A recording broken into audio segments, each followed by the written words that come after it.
Oui, Madame la vice-présidente, Monsieur le vice-président, mes chers collègues, chaque enfant qu'on enseigne bien est un homme qu'on construit. Ces quelques mots empruntés à Victor Hugo relatent que depuis 2016, nous avons appris à bras-le-corps la responsabilité de redonner à nos lycées et nos jeunes la place qu'ils méritent.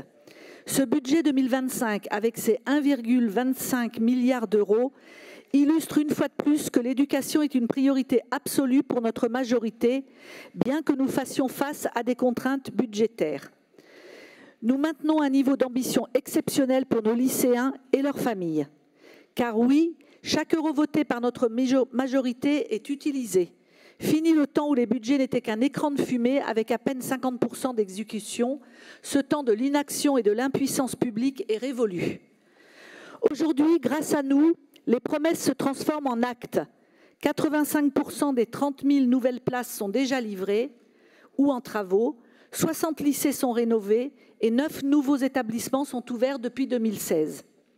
Nous avons modernisé 25 infrastructures sportives, végétalisé et embelli 150 lycées et lancé un plan solaire qui fait entrer nos établissements dans le XXIe siècle. Nous agissons. Mais ne vous y trompez pas, mes chers collègues, si nous sommes capables d'investir autant, c'est parce que nous avons une gestion exemplaire. Cette année, malgré le contexte budgétaire, nous poursuivons notre investissement et nous accélérons pour les franciliens et pour leurs familles. Nous gelons les tarifs de restauration scolaire pour les familles les plus modestes. Nous fournissons à chaque lycéen de seconde un ordinateur et des manuels numériques. Nous finançons la sécurité de nos établissements et doublons les brigades régionales de sécurité prêtes à intervenir à tout moment. Parce que la sécurité de nos élèves n'est pas négociable et nous refusons de faire des économies sur ce qui compte vraiment. Nos agents des lycées bénéficient cette année d'une revalorisation salariale, car nous croyons qu'une école de qualité passe aussi par des équipes valorisées et soutenues. Cette année, nous allons encore plus loin, là où nos prédécesseurs n'avaient jamais osé s'aventurer. En plus de 9 nouvelles études pour des lycées neufs, ce qu'aucune autre région ne fait, nous lançons l'expérimentation des lycées sans portable et des uniformes scolaires, avec des centaines d'établissements participants et une adhésion des familles et des équipes éducatives pour lutter contre le fléau du harcèlement et afin de permettre l'égalité des chances. Par ailleurs, les moyens dédiés aux lycées ont explosé, avec une DGFL qui continue sans cesse de croître, 70% de plus par rapport à 2015.